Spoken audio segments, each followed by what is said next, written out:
Et c'est l'heure de retrouver notre invité d'au cœur de l'info. Ce soir, c'est vous, Karim Amellal. Bonsoir. Bonsoir. Bienvenue sur ce plateau, Merci. ambassadeur pour la Méditerranée de 2020 à 2025. Vous signez une tribune dans Le Monde dans laquelle vous rappelez que les changements de régime imposés par l'extérieur et par la force sont souvent vecteurs d'instabilité, voire de chaos.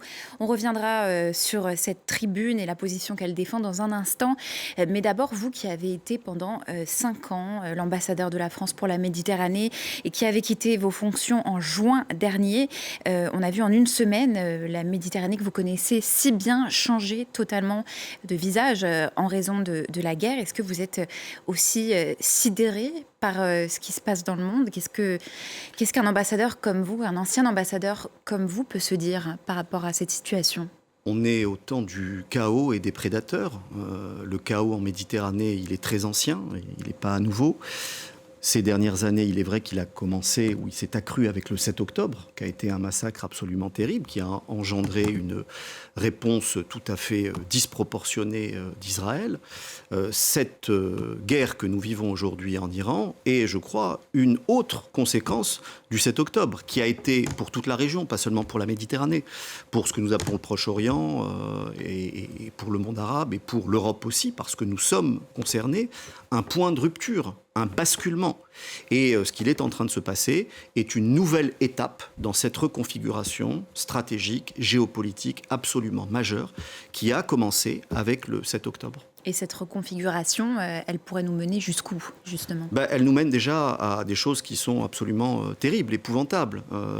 Le 7 octobre a été un point de départ tout à fait terrible. La guerre à Gaza a été épouvantable. Certains parlent, je pense, à juste titre de génocide. Ce qu'il se passe aujourd'hui au Liban est absolument épouvantable. C'est une redite de ce que le Liban connaît quand même depuis un certain temps. Ça nous rappelle, et ça rappelle sans doute aussi aux Libanais, 1982, enfin des périodes très très sombres. Et le Liban a un peu l'habitude d'être une sorte de paillasson sur lequel viennent s'essuyer les pieds les puissances de la région. L'Iran est un État voyou, est un État déstabilisateur, mais je crois que les frappes américano-israéliennes, ou plutôt israélo-américaines, ont donné un nouveau coup de pied dans cette fourmilière, avec des conséquences qui sont tout à fait, je pense, déjà ravageuses, imprévisibles, et que nous avons à craindre, y compris pour nous en Europe et en France.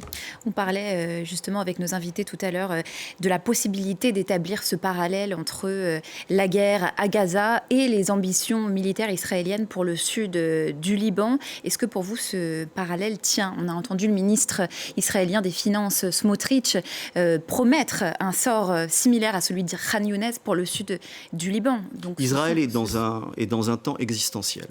Israël prend prétexte de la riposte tout à fait injustifiée du Hezbollah qui a répondu qui est un proxy iranien comme on dit, qui a lancé des roquettes sur le nord Israël pour poursuivre sa politique de non pas de la terre brûlée mais en tout cas de la terre rase, c'est-à-dire que Israël veut faire le vide et c'est une position existentielle que l'on peut comprendre après le 7 octobre du point de vue israélien, mais qui conduit Israël aujourd'hui à une politique expansionniste, à une politique absolument destructrice.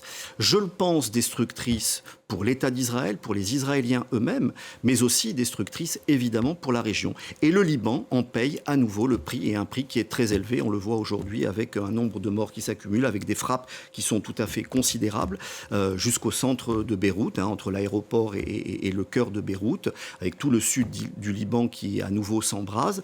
C'est une riposte qui peut nous mener très loin, et à voir évidemment comment est-ce que le Hezbollah va réagir, qui n'a pas été désarmé alors même que c'était un attendu du cessez-le-feu, et comment est-ce que les autres proxys de la région vont aussi réagir. Et c'est tout l'enjeu en réalité de ce qui est en train de se passer aujourd'hui, et c'est pour ça que cette guerre est terriblement dangereuse et que la possibilité d'escalade est réelle. Mais à quel moment Israël considérera que ses buts ont été atteints dans le sud du Liban? Quand est-ce qu'elle va s'arrêter? C'est une bonne question à laquelle je n'ai pas de réponse aujourd'hui. Pour Israël, l'objectif de guerre, si je puis dire, est de détruire le Hezbollah. Ça a été annoncé, ça a été martelé, et je crois qu'Israël s'arrêtera lorsque le Hezbollah sera totalement, intégralement détruit. Je crois que c'est son but de guerre, et les opérations qui sont conduites aujourd'hui vont évidemment dans ce sens. Est-ce que c'est possible Je ne sais pas si c'est possible. En tout cas, ça a produit des conséquences tout à fait terrifiantes dans la région, et en particulier pour le Liban, et je crois que c'est contre-productif pour l'ensemble de la région. Quand vous étiez ambassadeur, vous parliez, j'imagine, aux Iraniens, aux Israéliens, aux pays du Golfe, aux Libanais. Est-ce que dans vos conversations, ce scénario, celui d'une guerre régionale telle qu'elle se passe aujourd'hui à cette échelle devant nos yeux, était envisagé, ou est-ce que tout le monde a été totalement surpris par ce qui se passait? Surpris, non, il n'y a pas eu de surprise parce qu'on savait que c'était en gestation, qu'une intervention était en train de se préparer au cours des derniers mois et en particulier des dernières semaines. Ce qui est certain, c'est que ces frappes israélo-américaines, par leur ampleur, par leur brutalité, par leur caractère irréfléchi et illégal, unilatéral, à nouveau, surprennent, ou en tout cas provoquent un effet de surprise tout à fait considérable, de même que la riposte iranienne, qui est à condamner, qui a été condamnée de façon très juste d'ailleurs par la France, qui a été condamnée aussi par les pays arabes. Et nous nous retrouvons aujourd'hui dans une situation où l'ensemble des protagonistes de la région sont frappés par une riposte iranienne et sont possiblement entraînés dans cette escalade. C'est pour ça que tout le monde essaye de rester très prudent, et c'est pour ça que l'Europe et la France en particulier doivent prendre bien soin de ne pas rentrer dans ce processus, tout en protégeant, je crois que c'est ce que le président de la République a annoncé, à la fois nos intérêts, nos ressortissants évidemment, qui sont nombreux dans la région, et en faisant en sorte, parce que nous sommes liés à un certain nombre de pays dans la région par des accords de défense, que nous puissions aider ces pays à se défendre lorsqu'ils en ont besoin. La France qui a rappelé qu'elle n'était pas en guerre au Moyen-Orient aujourd'hui par la voix d'Emmanuel Macron, qui tentait de rassurer une internaute sur le réseau social Instagram. S'il l'a fait, c'est bien qu'il faut rassurer les Français qui s'inquiètent. On a appris cet après-midi qu'un porte-hélicoptère amphibie allait être dépêché en Méditerranée, justement. Il y a le Charles de Gaulle qui fait route, et puis le chef d'état-major français qui a été envoyé hier à Beyrouth. Symboliquement, c'est assez fort. Pour l'instant, Emmanuel Macron parle d'une posture strictement défensive. À quel moment peut-on dire qu'on est dans une posture défensive et d'un coup qu'on entre véritablement dans le conflit? Nos intérêts dans la région sont nombreux. Nos ressortissants sont nombreux aussi. Il est tout à fait normal que nous prenions des dispositions pour assurer la sécurité de nos ressortissants et pour protéger nos intérêts. Nous avons des bases, nous avons des intérêts militaires, nous avons des intérêts énergétiques. Donc la priorité de la France, c'est de faire cela. C'est pour ça que nous dépêchons, et sur instruction du président de la République, un certain nombre de forces pour faire cela d'abord. Ensuite, la France est liée, comme vous le savez, à un certain nombre de pays de la région. Je pense aux Émirats, par exemple, aux Émirats arabes unis. Une base abritant des militaires français a été ciblée. Tout à fait, exactement. Donc nos intérêts sont pris pour cible par la riposte ou par les frappes iraniennes. Donc nous devons être en capacité nous-mêmes de protéger ces intérêts, de protéger nos ressortissants, de faire en sorte qu'ils soient évacués. C'est ce que nous sommes en train de faire en ce moment. Et cela, ça nécessite des moyens aériens, des avions. Ça nécessite aussi des moyens militaires. Et c'est tout le sens du déplacement à la fois du porte-avions Charles de Gaulle et du porte-hélicoptère que vous avez indiqué. Ensuite, nous sommes liés par des accords de défense à un certain nombre de ces pays. Je parlais des Émirats arabes unis, par exemple. Et donc, ces accords de défense peuvent nous conduire à porter assistance à ces pays pour se défendre dans leur défense face à des frappes aériennes. C'est ce que nous avons déjà fait par le passé et c'est ce que nous pourrions à nouveau être amenés à faire. La différence entre la défense et l'attaque est tout à fait essentielle. Participer à des opérations d'attaque, à une stratégie ou entrer dans une stratégie d'attaque, nous placerait dans une toute autre position. Pour l'instant, nous sommes dans une position défensive consistant à défendre nos ressortissants, nos intérêts nos amis et partenaires dans la région. En tout cas, l'Iran considère cette défense comme une menace. Je ne sais pas si elle considère cette défense comme une menace. Le ministre iranien des Affaires étrangères. Mais les Iraniens sont particulièrement au fait de ce qu'il se passe dans la région et voient bien qu'un certain nombre de pays, et notamment européens et notamment la France, prennent bien soin de ne pas entrer dans les opérations, prennent bien soin de ne pas participer aux opérations. Quand bien même, et c'est normal, nous condamnons la riposte iranienne, les frappes iraniennes dans la région. Mais il est tout à fait clair qu'à ce stade des opérations, nous n'avons pas, et le président de la République l'a rappelé à plusieurs reprises, y compris en parlant à une internaute comme vous l'avez mentionné, nous n'avons absolument pas l'intention, et je pense que ce serait une erreur tout à fait monumentale, ce que j'explique dans ma tribune, de rentrer dans cette guerre qui... Je ne veux pas dire qu'elle ne nous concerne pas, parce que ce n'est pas vrai, ça nous concerne nécessairement. Nous ne sommes pas très loin, nous sommes impactés par l'énergie, par l'augmentation du prix du pétrole, qui se répercute à la pompe, par des conséquences économiques qui peuvent être très graves, par des conséquences terroristes potentielles. Ça nous est déjà arrivé en France. 1986, 1983, l'attentat contre l'immeuble du Drakkar, etc. Ça fait beaucoup de victimes, avec l'Iran qui n'était pas très loin, pas directement, mais pas très loin. Donc, nous sommes concernés, mais nous prenons bien soin d'avoir une position mesurée, équilibrée, prudente, qui est commandée d'abord par nos intérêts dans la région. Alors, vous écrivez justement, on en vient à votre tribune, on ne fait pas naître une démocratie avec des frappes aériennes, aussi puissantes soient-elles. L'Espagne a refusé que les Américains utilisent ces bases. Donald Trump l'a menacé de sanctions commerciales. Est-ce que vous saluez la position espagnole? Est-ce que c'est cette voie que vous appelez à suivre? J'étais ambassadeur de France, je salue la position de mon pays et du président de la République. Je comprends évidemment la position de l'Espagne, qui a eu d'ailleurs une position très forte sur la guerre à Gaza également, qu'on aurait pu rappeler. La position de l'Espagne est dictée par des intérêts qui ne sont pas les mêmes que les nôtres, par une position géopolitique qui n'est pas la même que la nôtre. Nous sommes membres du Conseil permanent du Conseil de sécurité de l'ONU. Nous avons des intérêts qui sont extrêmement forts dans la région. Nous sommes en première ligne en Ukraine avec nos amis et partenaires allemands et britanniques notamment, avec les États-Unis. Donc nous avons un intérêt, il faut bien le comprendre ça, nous avons un intérêt immédiat, direct, essentiel à ne pas nous fâcher avec les États-Unis. Nous avons aux États-Unis un leader, un président qui est ce qu'il est, c'est-à-dire impulsif, c'est-à-dire irascible, c'est-à-dire impétueux, c'est-à-dire probablement un peu mégalomane, et qui a l'habitude, on l'a vu, de se fâcher très rapidement. Pardon de le dire ainsi, mais notre intérêt et l'intérêt de la France n'est pas de nous aliéner les États-Unis, quand bien même nous ne sommes pas d'accord avec ce que font les États-Unis aujourd'hui et avec les frappes qui sont en train d'être opérées avec Israël en Iran. Que l'ONU qualifie d'illégales. Absolument, mais elles sont illégales.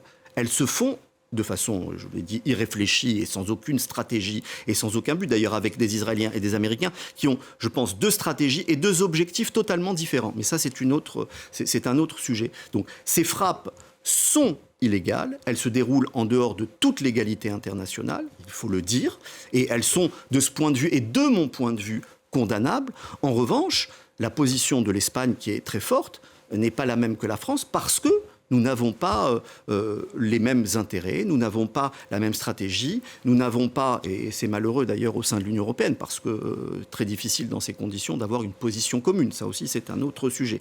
Mais nous comprenons évidemment et nous partageons à certains égards la position de l'Espagne, en tout cas c'est évidemment mon cas, mais il faut aussi comprendre ce que fait la France, qu'essaye de faire la France.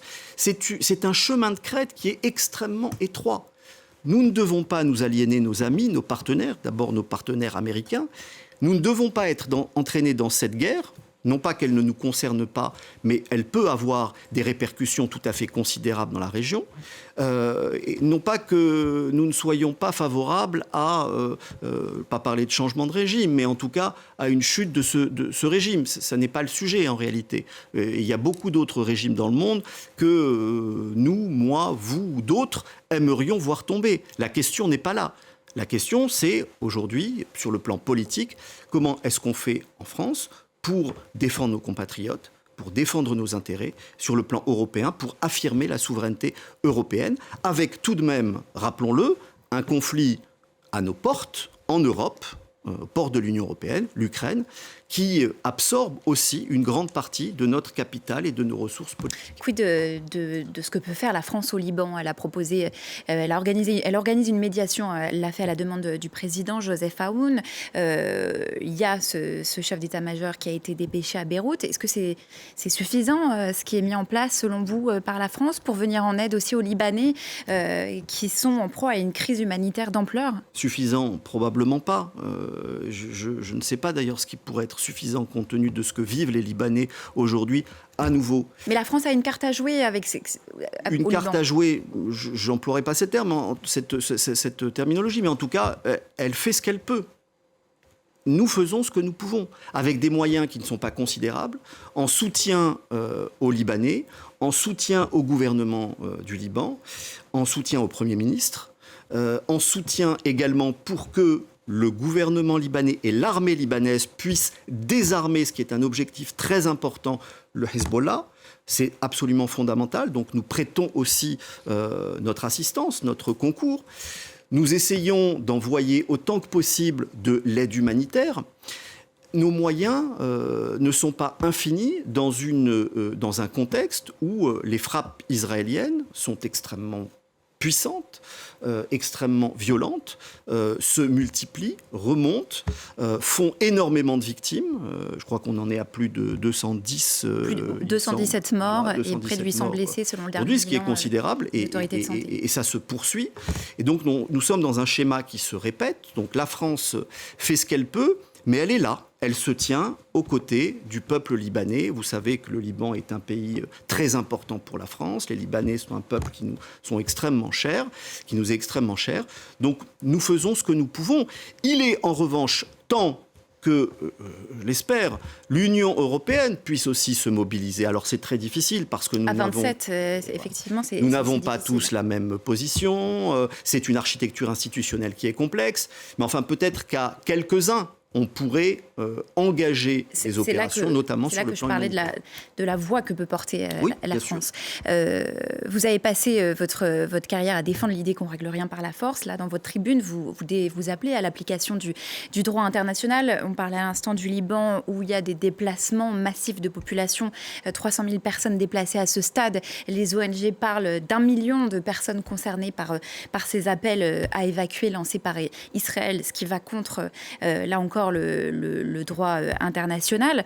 Les États-Unis ont confirmé ces derniers jours avoir torpillé un navire iranien au large du Sri Lanka, ce qui nous pose aussi la question de savoir jusqu'où va l'escalade.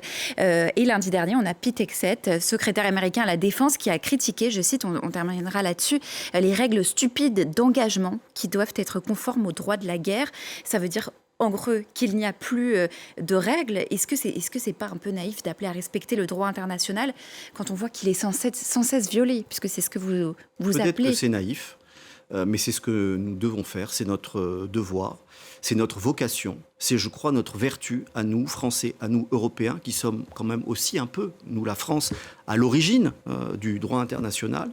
C'est notre devoir que d'affirmer, malgré tout, malgré ce qu'il se passe, malgré le fait que des acteurs fondamentaux des institutions multilatérales comme les États-Unis ou d'autres abîment le droit international, voire s'en détournent, c'est notre force, je crois, paradoxalement, que d'affirmer la primauté en toutes circonstances du droit international. Comment serions-nous crédibles en Ukraine?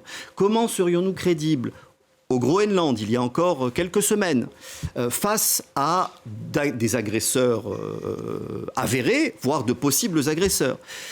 Si nous, à la première occasion, nous remisons le droit international, et c'est ce qu'on appelle le double standard, voire le triple standard, et ailleurs, parce que, voilà, c'est les États-Unis, c'est Israël, eh bien, nous accepterions de mettre entre parenthèses le droit international. Non, le droit international doit être ce qui nous guide, ça doit être notre boussole, en tout cas, ça doit être la boussole de la France. Ce sera le mot de la fin. Merci Karim Amellal, ancien ambassadeur pour la Méditerranée, pour votre expertise sur notre notre plateau ce soir. C'est la fin de cette tranche d'information. Merci de l'avoir suivi. Restez avec nous sur France 24.